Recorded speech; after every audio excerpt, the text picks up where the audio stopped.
Good day, fellow champions of inclusion. I am Aaron, and this is the Inclusive Dad podcast, where we explore inclusion and make it practical.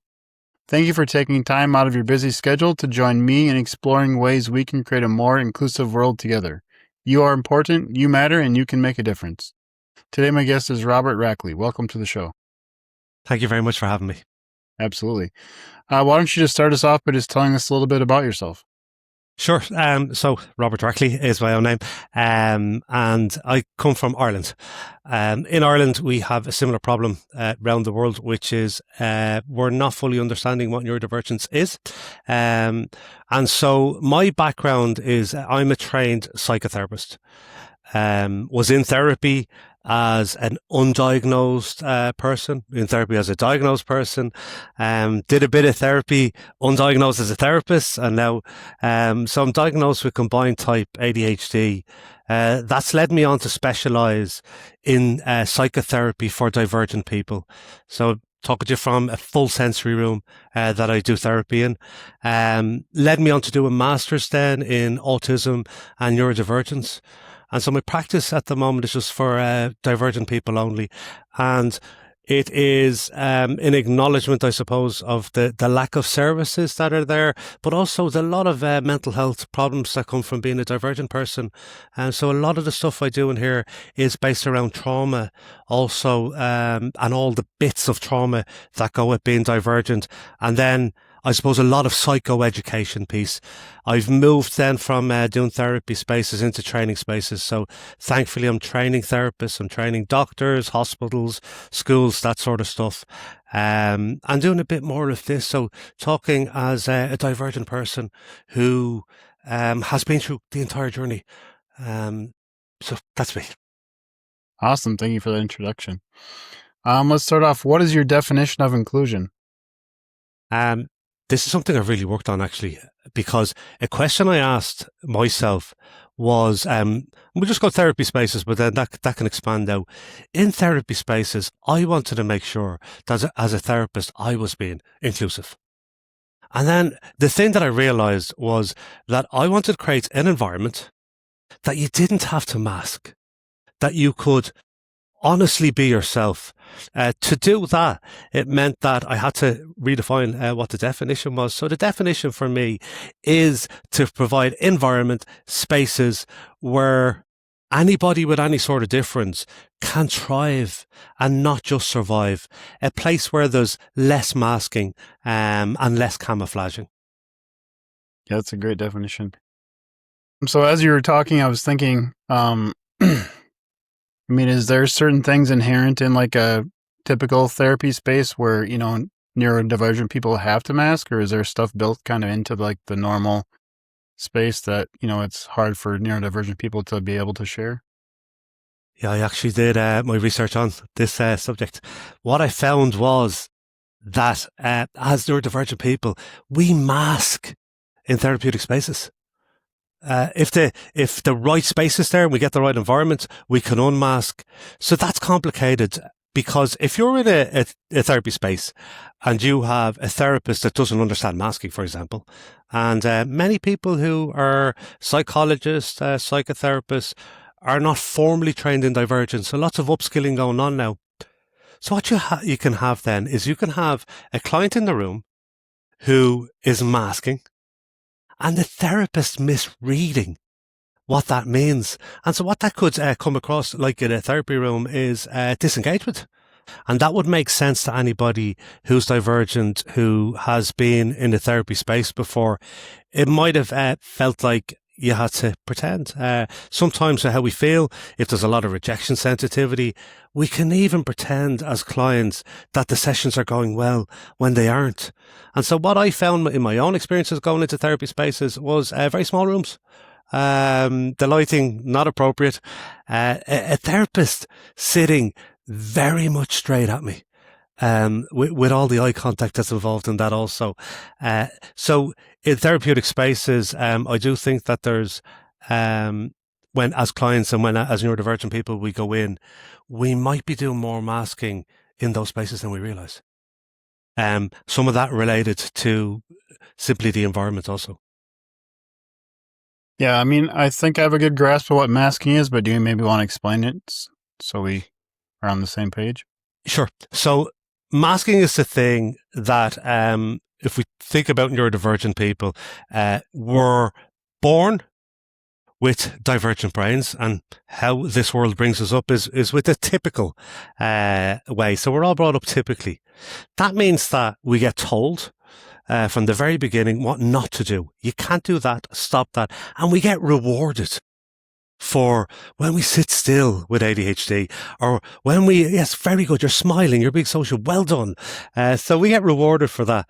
That means that consciously and subconsciously, we pretend, we camouflage, we fit in, and we learn that people can be dangerous. It's where a lot of danger lies for us. And so we hide any of the difficulties that we have as divergent people behind sometimes a smile. And we've learned to do that because that's what people want us to do. And that then has quite significant mental health consequences, and so can lead a lot of people to talk about it in therapy later. Yeah, I mean, that makes sense to me because there's been several times in my life where I've gone to therapy and for short periods of time, and I mean, I guess I probably was masking because looking back, I would go in there and I would just kind of BS and just talk about like sports or whatever. So I mean, I was masking it because there was stuff I should have been talking about, but I was trying to present like everything was fine. So I guess I was That's it. masking. Yeah, that's it exactly. That's interesting. Why does ADHD go unnoticed in so many adults? ADHD is, if you put in ADHD and person into Google, you'll get like a child screaming or a child behaving. And so ADHD, all the diagnostic materials have always focused on the fact that ADHD was a young boy. And they didn't think about the fact that young boys become adults, or that females might also have ADHD and that they might become women. And so ADHD goes unnoticed because it gets masked behind things. There can be, you can have a very hyperactivity based ADHD, and then you will be seeing as behaving. So it is it's noticed through behavior. But in particular, the one that really gets a lot of people is inattentive ADHD, an internalized hyperactivity that doesn't move on the outside, or they can combine with both. The one where there doesn't have movement on the outside, and for example, if that's a female, that doesn't make sense to the definition that we have as ADHD. And so unfortunately, what it can often, it can be misdiagnosed. And the most typical one for females would be high anxiety levels and medication, CBT for anxiety. And that's not going to get to the root of the problem. And so for all those reasons, you're more likely to get to adulthood, unfortunately, and realize at that point that ADHD is part of your picture. Yeah, it's interesting. I mean, I was born in 1977, so a lot of this, I mean, I don't remember any words about ADHD or autism or any of this stuff. So part of it for me is just, looking back, I mean, I can see where, I did certain things or had certain coping strategies that, I mean, may have been diagnosed if it was a different time period, but it's just, we didn't talk about it. So you get through life, and I mean, I used to chew on pen caps or doodle or, different things. And it's like, I was coping. We didn't use those words back then, but it's interesting to look back and realize what you're doing. That's very much the fidgeting, the hyperactivity part, which is why I've got my fidget in my hand here. So no more pens and caps for me. These days, with purpose, I fidget because I know I've got a nervous system that has to move. The fidgets actually are a strange reaction. So in my room, everybody is offered a fidget. And for people who've been through the therapy spaces and have learned to mask, when they arrive in here, a box of toys gets produced, rather than a fidgeting, stimming, self-stimulatory behavior, a way of controlling a nervous system, allowing us to sit still, and then your fight or flight response won't engage. So by having a fidget in my hand, I'm controlling anxiety. But if we go back to what you were saying about being in school, it showed you the presentation that was there, the body knowing and going into a natural position, which was to chew on something and flick with something. And then what happens? Teacher comes over, then it's behavior. Cannot sit still written on the report card, daydreaming, gets distracted. All signs now, obviously, of neurodivergence. Yeah, for sure. What is the difference between neurodivergent burnout and ordinary stress? So, unfortunately, this is an area that I've become quite specialised in. Neurodivergent burnout is a full sensory, full experience. So, all of the names of things have a terrible disorder. They all have very medicalised names. So, I use the medical names because that's what people learn, and then hopefully we're getting better at changing the names. So, a part of this is sensory processing disorder. I like the word sensory processing difference. So everything that we see, we hear, we smell, we taste, we touch, and other little bits all have an effect. That plus masking, plus a lifetime of living with a difference, typically leads to a full bodily nervous system, sensory system burnout. And that's different because it's coming from a completely different place to a high stress, high anxiety place. It's a bigger experience. And anyone, when you go through the parts of it who's experienced burnout, sometimes divergent people are in the middle of burnout and don't realise. And that's quite worrying because it shows you for our default, we can live with very high stress, very high anxiety levels, which can lead then to cycles of burnout. Yeah, it's interesting. I do some in my day job. I've been co-facilitating some DBT groups, so learning a lot about, emotional regulation and these things, which I, growing up, didn't know about, or in my family didn't talk about anything. Didn't talk about I was feeling what you were feeling. So it's been interesting just once I've, recognized like, hey, why is my body feeling like this? Why is my neck getting sore? Or why am I, have this sensation? So it's been interesting just attaching like feeling or emotions or feelings or trying to figure that out. So I wish I would have learned it earlier in life, but I'm learning it now. So that's a good thing. And for anyone listening, that's a really good point because a lot of us don't fully understand our own emotions. It's another sensory system. And knowing that you might have a different sensory system and you may not be fully experiencing the full range of emotions, or if you are, it's the expression of them. How do you say, if we're not fully understanding what's going on emotionally, how are we going to say it? And then the other one then is how we feel our own body, as in pain levels, stomach. And so you put those two things together and that's exactly what you're talking about. And you can learn, particularly in a visual way, because we've got visual minds, how to experience these almost like you're learning them for the first time. Yeah, for sure. And that is a good point too. Like how I, experience, anger or something could be different from you too.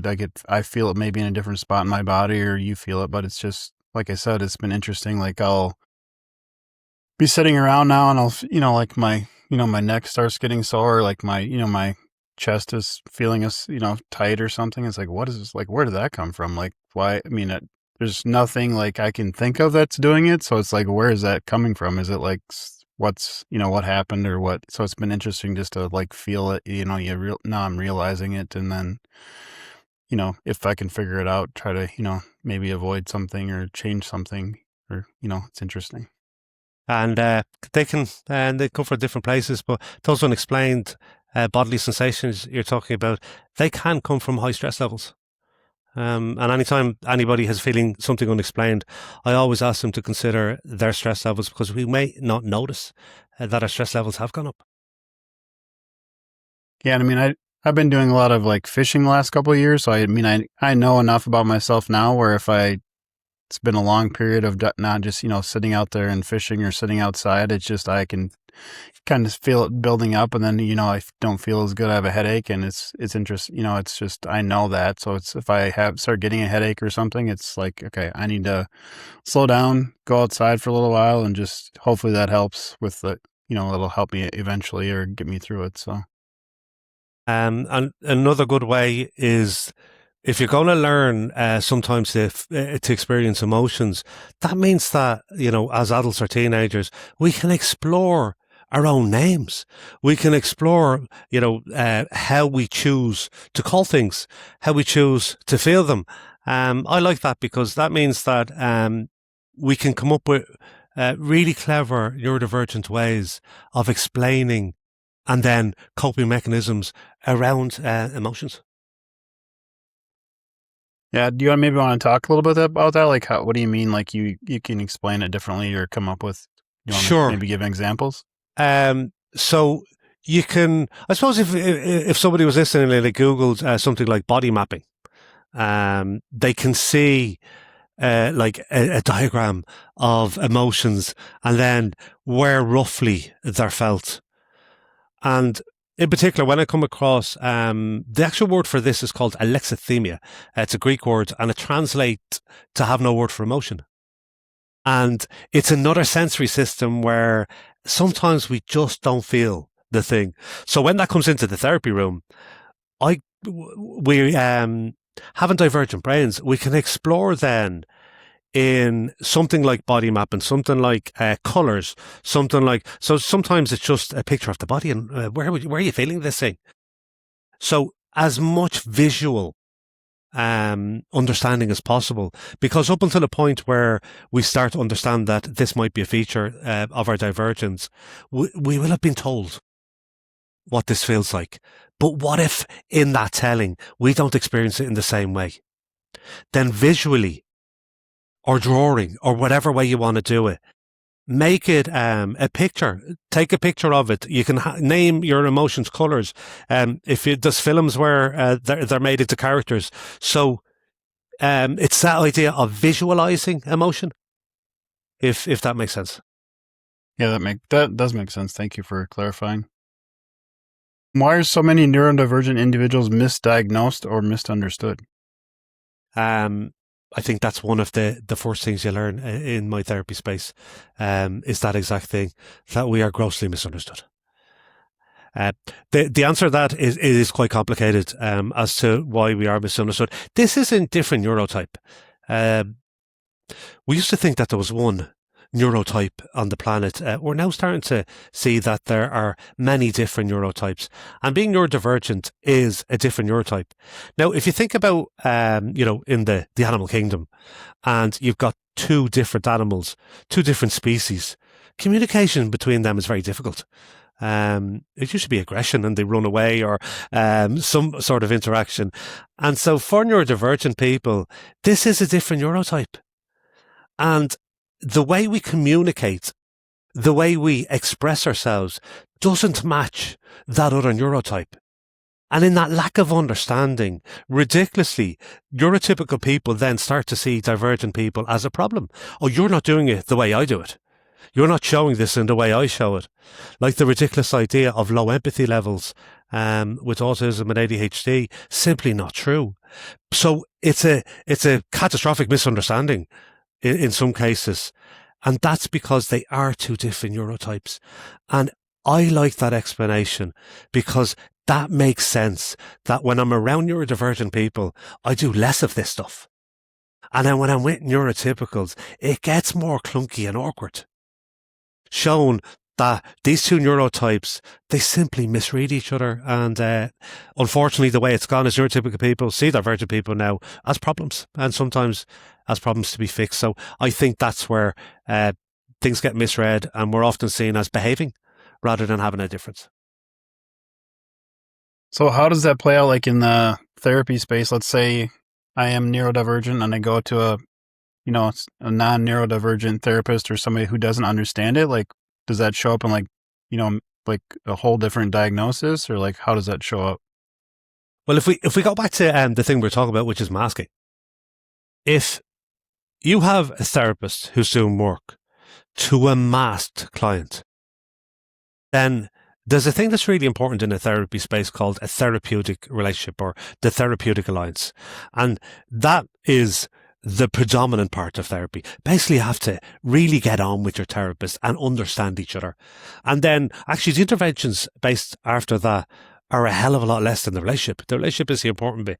But if that relationship is broken down through a misreading, then you can see how, as a therapist, they could be misreading the client and the client's misreading the therapist. In terms of therapy, we're gone away from therapy now. That's not actual therapy, because therapy should be an open space where it's flowing really well between the client and the therapist. And if that's not, if you're in a mass position, then that relationship can break down. Yeah, that makes sense for sure. What is the relationship between neurodivergence and trauma? I think it would make sense to divergent people that the majority of us are traumatized. Our nervous systems hold all the information. They hold all the trauma. If we think about trauma as an explanation, it being an internalized emotion, as that we're holding on to something. From the very, very beginning, as children, we start to become traumatized. Traumatized from a few different spaces. One, we arrive into a world that if we have a sensory processing difference, we cannot explain that. We might cry, we might act out. But from the beginning, the stuff we see, the stuff we hear, we process it differently. And then if we think of all of the times that divergent people get into trouble very early on, the statistic that always sits with me, particularly with ADHD, by the time the average ADHDer has reached 12, they've been directly insulted 20,000 times. Now, in terms of development, that's trauma. And I've seen ADHDers who have ADHD get supported very early on. And the outcome is totally different. It's completely different, because the child is not misunderstood and is understood from the very beginning. However, if the environment is wrong, ADHD is not a stable condition. So that means it's highly, highly influenced by the environment. And in terms of the development, that combination is a mess. And so when any client comes in, I don't think I have a client where we're not exploring trauma. And then, unfortunately, with the really extraordinary high bullying levels and the mental health difficulties that we get into early on, it does mean that a good lot of us qualify for, and this is not, I've lost my phone trauma, this is the real deal, and right up to PTSD and complex PTSD. So it's quite serious effect on the body. So that's where it's traumatic anyway, because we have the difference. And then life can be quite unfair to divergent people. So that really builds the trauma levels. Yeah. Yeah, there's, to me, I mean, I have a daughter with Cecilia. She's 24 and has cerebral palsy and epilepsy. And it's just, I didn't know anything about any of this stuff really before she was born, and just seeing how school systems are set up, to cater to a specific, idea of a person, and all these, trying to force people into that. It's just, there's so many things in society where we're not figuring out each person's unique needs and in catering to them, or what's their gift. Let's create the world where it enhances that or makes it shine for them. And it's just, for me, it's just, I don't know what the word is, sad or troubling that we're, seems like a lot of these issues or differences we have are because we're trying to fit into a box that we're not going to fit in, and keep trying to cram the person into it, and it just results in more issues or more problems or more struggles or trauma. And school is quite a traumatic experience for that reason. I've had clients who've been diagnosed PTSD with the direct diagnosis going to school. So we are talking about sending a child into a system every day that is traumatizing them, and without fully realizing the full extent of what that means. And you're absolutely right. The big bright lights and all the things that happen, it's for one type of brain. It doesn't consider difference.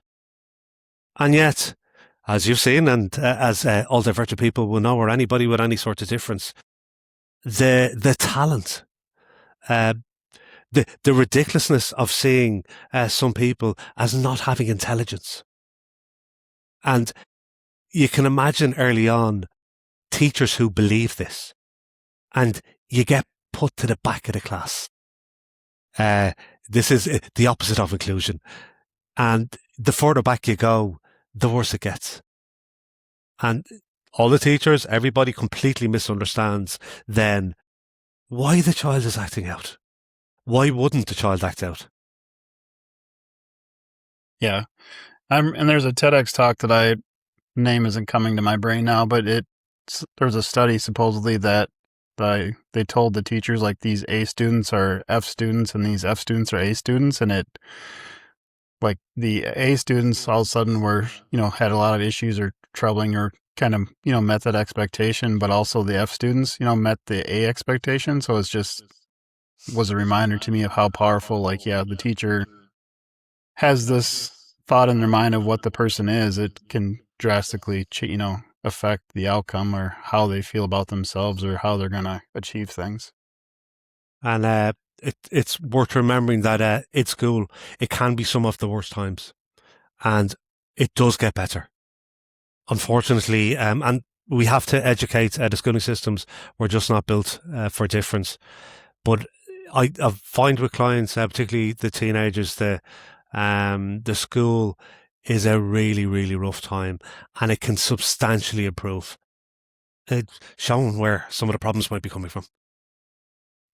Yeah, for sure. And I mean, it is a good reminder because school is, it's this kind of fixed thing. And once you get through that, when you do, you can hopefully find a employment or parts of your life where you have a lot more control. You don't have to work at this place necessarily. You can find a place that is more, open and fits better into how you function. I mean, for me, I work where I work because I can be very flexible, and that for me, I view it mostly so I can, be with my daughter to go to her appointments and stuff. But I mean, it is also for me, my mental health. I need those spaces where I can change things if I'm having a rough day or, I'm feeling off, and, it does make a big difference. Absolutely. That positive message is really important. We can go on and do really well. Yeah, for sure. So let's say I am a neurodivergent person and I had trouble with therapy and somebody not understanding me. If I'm looking for a new therapist, is there certain things I could look for to maybe tell if they're more neurodivergent friendly or better understanding about it? It's unfortunately to find a therapist that's divergent would be obviously the gold standard. That is in real short supply. It's getting better. There's huge amounts of divergent people who are now training to become a therapist. I think, beyond that, it's okay to ask at the beginning where they're at with their understanding, asking the therapist where you're at with your understanding of, and then saying what your difference is.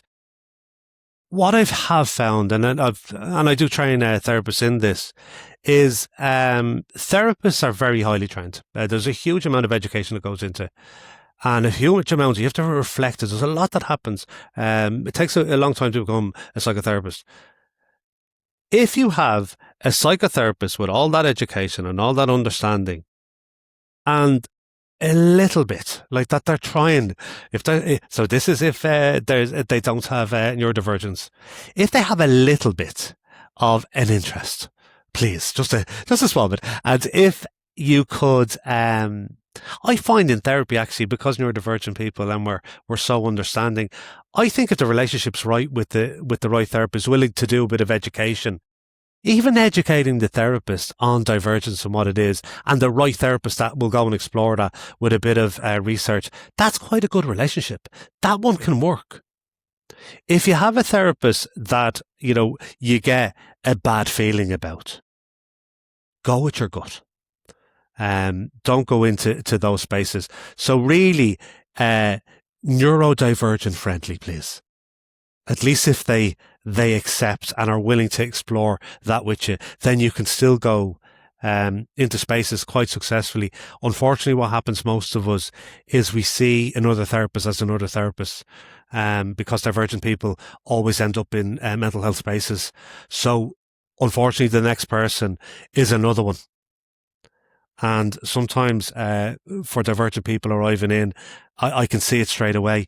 I'm just another person in this mental health journey who won't get it. And then it's up to me to, as quickly as possible, unmask as a therapist and then explain why this is different. But that could be hard to convince if somebody has been in systems for a long time. Yeah, that makes sense for sure. What is one tip you can share to help our listeners be more inclusive today? So just something anybody can start doing today to be more inclusive. Imagine a world where we ask people what they wanted.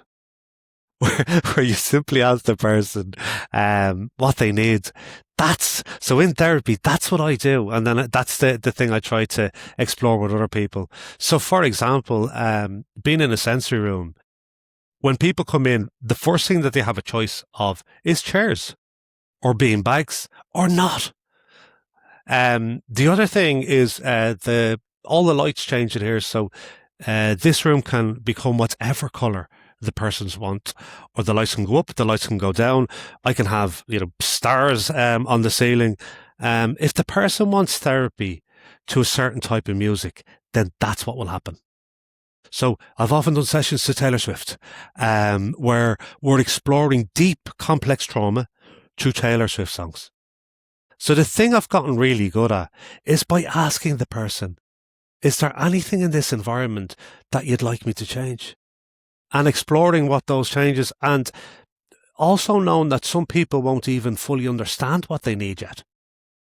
But for example, if somebody in this space was anxious and I felt it was environmental or there might have been risk, I would go through that with them and say, what could I do here that could help? So what's your particular difference? And I think that's what inclusion is. It's asking that individual what we can do to support them to thrive. And it turns out that all of the things that are needed for inclusion are really, really accepted across the entire of humanity. They work for everybody. And I'm sure you know that already. Yeah, I love that. Thank you. That was great. So how do people react when you try, ask them explaining that to them when they come to see you, like, hey, this is, we can have the lights up or down or music, or, how do people react? Are they surprised that they're being asked those questions? Like, do you care about what I think, or what's their reaction? Yeah. Unfortunately, sometimes it's almost shock. Like, why you asking me this? like there might be an ulterior motive behind it. Yeah, it's that's quite a sad bit actually. When I have had clients who, in the first session have cried, and the crying is non-related to the past, just that they're in a space where they're being fully accepted. Because the thing, like, clients often kick off their shoes coming in. They lie across the couch. I've pushed the boundaries of the rules of therapy because some of those don't make sense. So when you have that sort of acceptance and you have people crying, it shows you what was there before, which was none. Spaces where there might not have been a window, or the person had no record. Like, the one thing I've always asked therapists, if you have a ticking clock in your room, for God's sake, get rid of it. Don't have it there. You can get silent clocks. Imagine the clients who have sat with the ticking clock, have sat with the no window, have sat in the lighting that the therapist wanted, or that the doctors want. And then coming into an inclusive space, I do it quite slowly, because actually the understanding of what true inclusion means, I have to manage, because when people see it, sometimes for the first time, it can be overwhelming to see actually that this level of stuff, first of all, is needed in their minds, and also that somebody would be willing to make a space like this. And so some of the responses I get are simply like, thank you, which I find very sad. Because my response is always, why wouldn't I? Like, isn't that what inclusion is? Yeah, thank you for that. If there's one thing you hope listeners take away from your story, what would it be? It's a really important message for people with a difference. If we take of neurodivergence is a change in the prefrontal cortex that's written on DNA. And if life goes well, we don't have the mental health consequences. So the original DNA bit, there's nothing wrong with autistic people, and there's nothing wrong with ADHDers. Now, that's hard to accept when there's a lot goes wrong. But the default for people, please know that a lot of the mental health consequences are coming from the external. They're coming from life. They're coming from the spaces that aren't being inclusive of how people treat us. That's where the mental health consequences are coming from. But unfortunately, we internalize this and it becomes part of our thinking. And then we start to think that there's something wrong with us as people. We've got to change that narrative in our heads and understand that that comes from somewhere else. That's coming from the outside. And so that's the thing that I always ask people to consider is, where are the difficulties coming from? And mostly with inclusive spaces, that person can thrive, showing that it gives a good insight as to where the difficulties might be coming from. And I'd like people to really consider that. Yeah, that's a great reminder. Thank you very much. Where's the best place for everybody to connect with you? So I'm over in Ireland. So people would like to come on it. I have a website, so it's robertrackley.ie. My second name is strange, so it's ROBERT RACKLEY. I do a blog on that. I do lots of these sort of things, so they all go up online. So they're welcome to come in there and search for the information. Awesome. Ready for the last question? Yes. Do you like Spam lunch meat? Yes or no? No. That was a pretty strong no. Yeah. So I live near Austin, Minnesota, where they make Spam and where the Spam Museum is located. So I've been asking everybody that just to see their reactions. It's kind of fun. Oh, sorry. Are you very proud of Spam? I didn't realize. I don't know if proud's the word. I mean, we eat it maybe a couple times a year. It's just, I mean, we'll fry it up and have it like with pancakes or something. It's not a staple in our diet. It's just been interesting to see everybody's reaction. It's usually pretty strong yes or no. And amazing over in Ireland. If you said the name Spam to anyone, we know exactly what it is. Yeah, that's for good or for bad.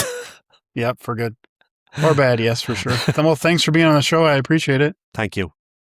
To those listening, thank you for allowing me to be part of your journey. It's truly an honor. Please join the podcast newsletter by clicking on the link in the episode description to keep up with the latest episodes. Together, we can make the world more inclusive. Until next time, stay empowered and be a champion for inclusion.